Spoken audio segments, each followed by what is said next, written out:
도연 스님의 생활 법문. 안녕하세요, 도연입니다.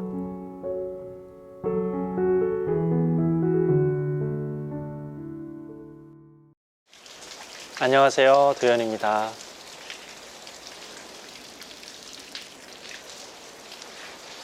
네, 오늘의 생활 법문 주제는 명상은 사성제이다. 명상은 고짐멸도다. 부처님이 깨달으신 사성제, 고짐멸도, 이것이 명상과 어떤 관련이 있는지 한번 말씀을 드리겠습니다. 명상에 이제 여러 가지 의미가 있어요. 사전적 의미도 있고, 또 우리가 어떤 테크닉적으로 이렇게 호흡을 한다거나 여러 가지 소리 명상, 염불, 절하는 것들, 다양하게 명상의 방법들이 있습니다. 이 방법이 우리에게 주는 여러 가지 효과들도 있고요. 또 명상을 가지고 우리가 철학적으로 명상이 이런 의미고, 어떤 이런 깊은 철학적 삶의 어떤 지혜가 녹아져 있구나, 어떤 그런 명상이 갖고 있는 어떤 원천적인 의미, 그것이 갖고 있는 효과, 이렇게 우리가 활용할 수도 있는데요. 이 불교에서의 명상, 이 불교는 부처님의 가르침을 배우는 곳, 그렇게 실천하고 살아가는 그런 종교가 불교죠. 부처님은 이 명상에 대해서 어떻게 생각을 하고 계신가, 그리고 불교의 입장에서 명상은 어떠한가 한번 말씀을 드리겠습니다. 이 부처님께서는 보리수 아래에서 이제 깨달음을 얻으셨죠. 이 전까지는 그 보리수가 어떤 그냥 반얀트리라고 하는 하나의 그 나무의 품종으로만 불리다가, 부처님께서 깨닫고 나서는 이제 보리수, 깨달음의 나무가 된 것이죠. 그때 무엇을 깨달았느냐? 사성제, 고짐멸도입니다. 또한 연기법을 깨달았습니다. 지난 시간에 연기법, 인연법에 대한 말씀을 드렸어요. 제가 삶에서 그리고 수행하면서 느꼈던 어떤 그런 소소한 깨달음, 거기에 이제 연기법, 인연법이 있다는 말씀 드렸는데, 오늘 역시 그 부처님의 깨달음과 바로 통하게 되는 이 사성제에 대한 말씀을 드리려고 합니다. 고통, 집착, 멸, 도. 멸은 어떤 해탈을 의미하는 번뇌가 모두 소멸된 상태고, 도는 그것을 가기 위한 어떤 길입니다. 그래서 고짐멸도 사성제라고 합니다. 부처님이 깨달으신 게 바로 심플하게 이 네 가지라고 하는 겁니다. 네 가지 성스러운 가르침, 그걸 이제 사성제라고 할 수가 있는 것이죠. 이 고짐멸도, 고는 고통입니다. 고통. 지금 이렇게 비가 내리는데 참 좋아요. 좋은데 이제 비가 막 날리고 나중에 추워지면 굉장히 고통스럽죠. 막 감기도 걸릴 수 있고 병도 걸릴 수 있고, 이런 또 외부의 환경으로부터 오는 고통도 있고, 우리의 인간관계 속에서 발생하는 고통, 여러 가지 고통이 있습니다. 근데 이 고통의 원인이 뭐냐? 바로 이 집이라고 하는 거예요. 집을 집착이라고 말씀했는데, 집착은 이 집의 대표적인 것 중에 하나이지, 집이라고 하는 것을 모두 의미하는 건 아닙니다. 이 집이라는 것은 모일 집자, 모인다라는 뜻이에요. 집합, 집단, 집중, 집회, 다 이 집, 뭔가 모였다는 겁니다. 근데 이 모인 것이 바로 고통이다. 모였는데 왜 고통이냐? 뭉치면 산다 그랬는데 왜 뭉치면 고통이냐? 여기에서의 고가, 여기에서의 집이, 이 존재 자체, 우리 인간이라고 하는 존재 자체가 색, 수상, 행, 식이라고 하는 이 다섯 가지 오온으로 결합된 존재라고 하는 겁니다. 그러니까 이 오온 자체가 흙구름, 먹구름으로 뒤덮여져 있기 때문에 이 오온 흙은 우리가 무명에 떨어졌기 때문에 박지 않음, 무명에 떨어졌기 때문에 이 어리석음, 탐진치에 사로잡혀 있기 때문에 그렇기 때문에 이 오온이 모여 있다라고 하는 것이, 또 그런 오온이 모인 존재들, 그 사람들이 모여 있다라는 것이 바로 고통이 된다는 것입니다. 그럼 고통에는 몇 가지가 있냐면 뭐 굉장히 많죠. 우리가 108번뇌라고도 하잖아요. 근데 이 고통을 이제 사고와 팔고로 정리를 했습니다. 이 사고는 생로병사, 태어남이 고통이고 늙음이 고통이고 병듦이 고통이고 죽음이 고통이다. 그러니까 부처님이 출가하신 동기도 이 사문유관, 동쪽 문, 남쪽 문, 서쪽 문, 북쪽 문. 동쪽 문에서는 이 늙은 사람을 봤고, 남쪽에서는 병든 사람을 보고, 서쪽에서는 죽은 사람을 보고, 북쪽에서 수행자를 봤단 말이에요. 출가 사문을 보고 내가 출가의 길을 가야 되겠구나, 이렇게 생각을 하신 겁니다. 이 생로병사의 문제를 직시하시고 죽지 않고 병들지 않고 늙지 않는 방법이 있으면 방법을 알려주십시오. 이 성 안에서 스승, 아버지 정반왕, 숫도다나 왕에게 물어봤는데 그걸 가르쳐 줄 수 있는 사람이 아무도 없었단 말이에요. 이것을 극복하기 위해서, 이 윤회의 사슬을 끊기 위해서 출가를 하신 것이죠. 이 네 가지, 이걸 사고라고 합니다. 근데 이 네 가지에서 또 네 가지를 더해서 또 팔고라고 얘기를 하는데요. 그 네 가지가 바로 애별리고, 사랑하는 사람과 이별하는 고통, 원증회고, 반대 의미로 원망하고 증오하는 사람을 만나는 고통, 구부듣고 구하는데 얻지 못하는 고통, 내가 원하는 것을 얻거나 이루지 못하는 고통. 그리고 마지막 네 번째가 오온성고. 이게 바로 고진멸도의 집과 직접적으로 연결이 되는 거예요. 결국은 이 존재, 오온이라고 하는 존재가 성, 이렇게 모여져 있다. 모여져 있는 것이 바로 고통이라는 것이죠. 존재 자체가 고통이라고 하는 것입니다. 이 고집이라고 하는 고통과 고통의 원인, 이것을 알았다는 거예요. 우리가 이렇게 뭐 살아가는데 어려움 없이 살아갈 수도 있겠지만, 사실 잘 사는 사람이건 못 사는 사람이건 다 고통 속에 있는 겁니다. 해탈 열반, 깨달음을 증득하기 전까지는 모두 다 크건 작건 고통 속에 있다는 거예요.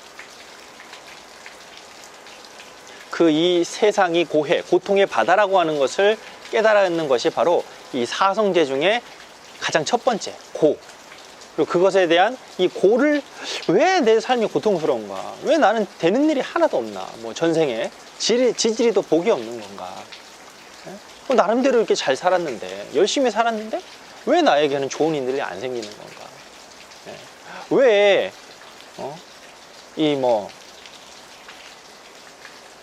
내 주변에는 나를 괴롭히는 사람밖에 없고, 카드값, 또 어떤 독촉 전화, 돈 빌려달라고 하는 사람만 있고, 돈 주겠다고 하는 사람은 없고, 열심히 노력해서 시험에 치면 늘 떨어지고, 회사에서는 낙방을 하고, 가까운 사람이 등에 칼을 꽂는 어떤 이런 배신감을 느끼는 이런 삶의 여러 가지 고통에 휩싸여져 있다는 것입니다.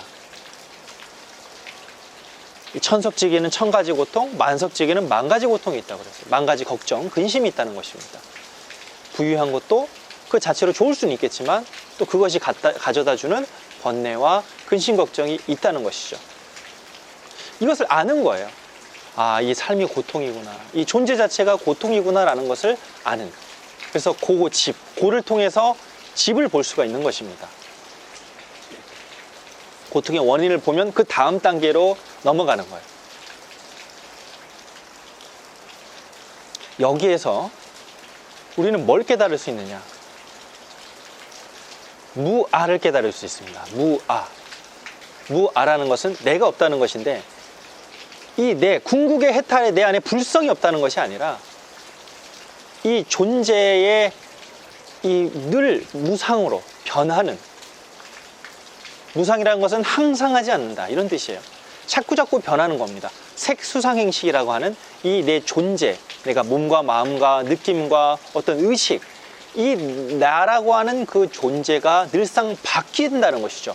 생로병사라고 하는 이 흐름을 가져서 마음은 생주이멸하고, 이 몸은 생로병사하고, 이 우주는 성주개공하는, 또 이 자연은 생장소멸하는, 이런 무상하다고 하는, 자꾸자꾸 변화한다고 하는 것을 통해서 이 고통을 직시하게 되는 것이죠.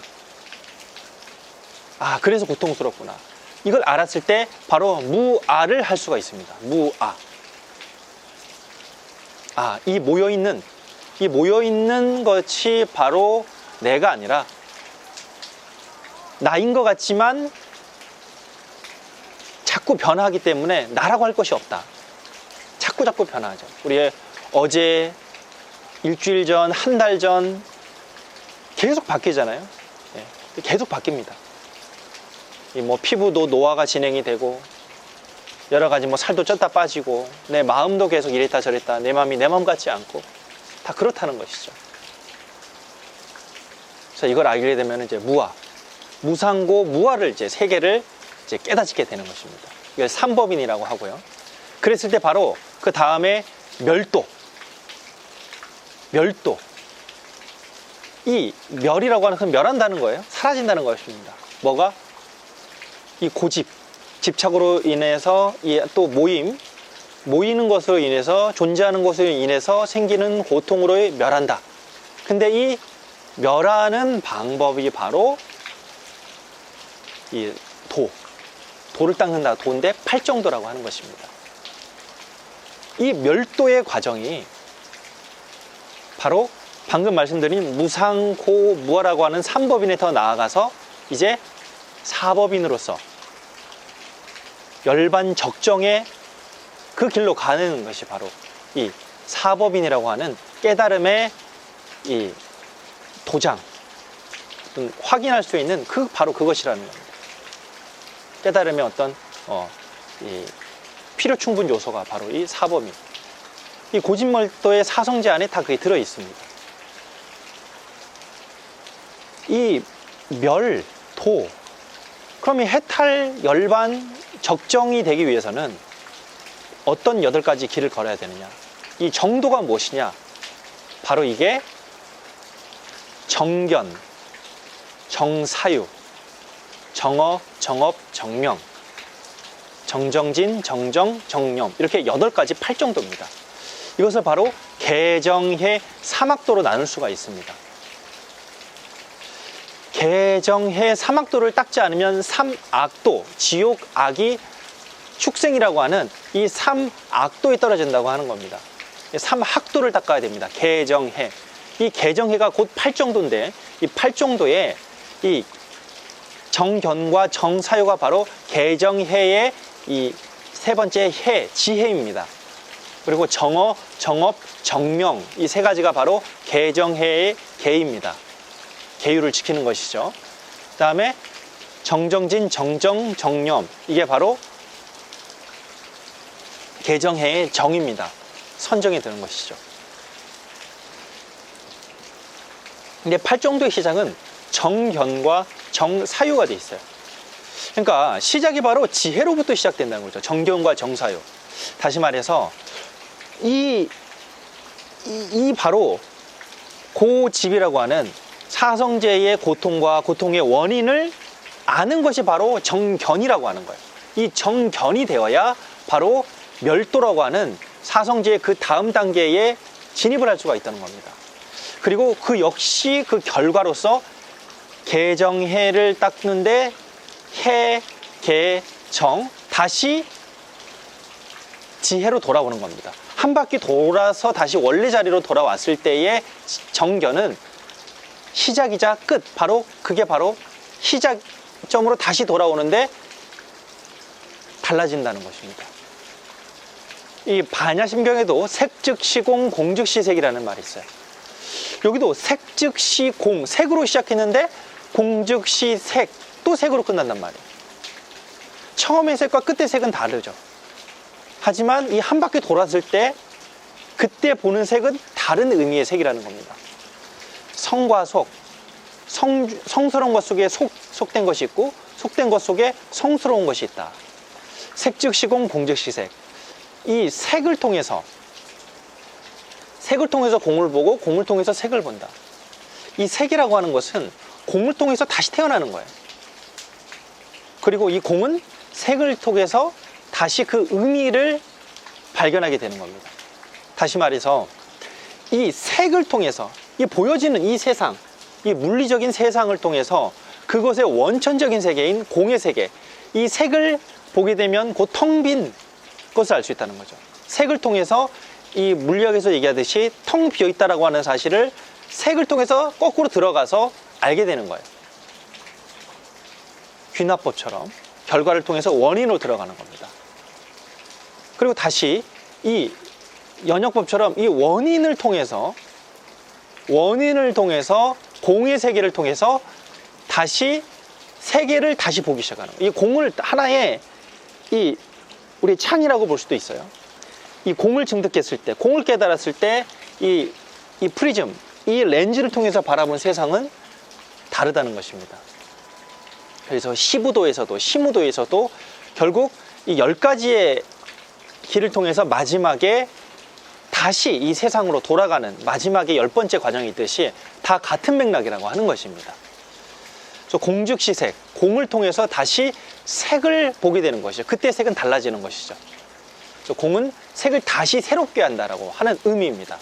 그런 것처럼 이 팔정도에서도 정견을 통해서 시작을 하지만 다시 정견으로 돌아오는 것입니다. 그래서 정견, 정사요. 정견을 통해서 바른 가치관과 관점을 세우고 그 다음에 그때 비로소 생각을 다시 이 사유체계를 다시 재정립하기 시작하는 겁니다. 이게 바로 개정해에 해당하는 정견과 정사유라는 것이죠. 자, 그 다음으로 정어, 정업, 정명. 정어, 정업, 정명은 바른 말을 하는 것이고요.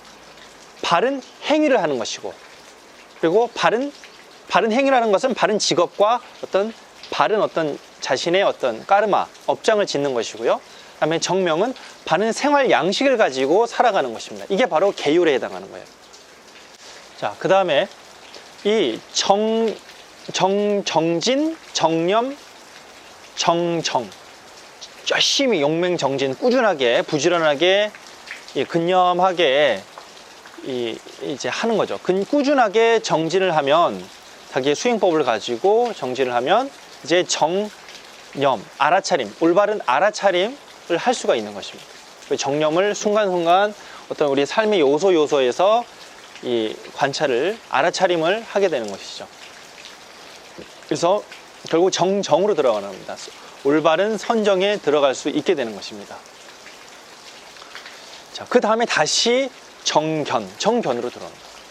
정견은 바로 지혜로서 올바른 관점을 갖고, 그 다음에 올바른 사유체계, 정사유. 그러니까 정사유는 올바른 의도, 우리의 의식 바탕에 있는 의도와 관련되어 있는 것이고, 그게 바로 사유체계라고 하는 것입니다. 이렇게 8정도, 3학도 개정해를 통해 가지고 내가 내 안의 업장, 그런 번뇌를 모두 극복을 하게 되면 바로 우리가 모든 번뇌가 사라진 해탈 열반, 나의 속박으로부터 벗어난 해탈과 나의 이 걱정, 걱정과 고통으로부터, 근심 걱정으로부터 벗어난 열반 적정의 상태로 이제 궁극의 깨달음을 증득하게 되는 것이죠. 예, 그래서 이런 명상이 바로 이 사성제와 관련되어 있다라고 하는 것은 내가 이 명상이라고 하는 방법이 하나의 테크닉만 있는 것이 아니라 결국 나의 삶의 전반적인 양식이다. 다시 말해서 이것은 결국 명상이 곧 삶이다라고 하는 그런 이야기와 말씀과 맥락이 통하게 되는 것입니다. 명상이 왜 삶이냐? 그냥 우리의 우리가 평소에 살고 있는 삶의 모습들은 크게 변하지 않을 수 있겠지만 이 8정도를 닦음으로써 이 사성제, 고와 집의 문제, 이 고통과 고통의 원인의 문제를 모두 극복함으로써 이 무상고 무아를 깨달은 열반 적정의 상태로서 내가 이 삶을 다시금 새롭게 만든다는 것이죠. 색즉시공, 공즉시색에서 이 색이 공을 깨달았을 때 새로운 색으로 거듭나고 태어나듯이 이 명상이라고 하는 것은 단지 어떤 테크닉뿐만이 아니라 이 어떤 이 부처님이 깨달으신 이 가르침을 중심에 두고 내가 삶을 새롭게 탈바꿈한다, 이런 의미로 바라볼 수가 있겠습니다. 네, 오늘의 생활 법문 여기서 마치도록 하겠습니다. 감사합니다.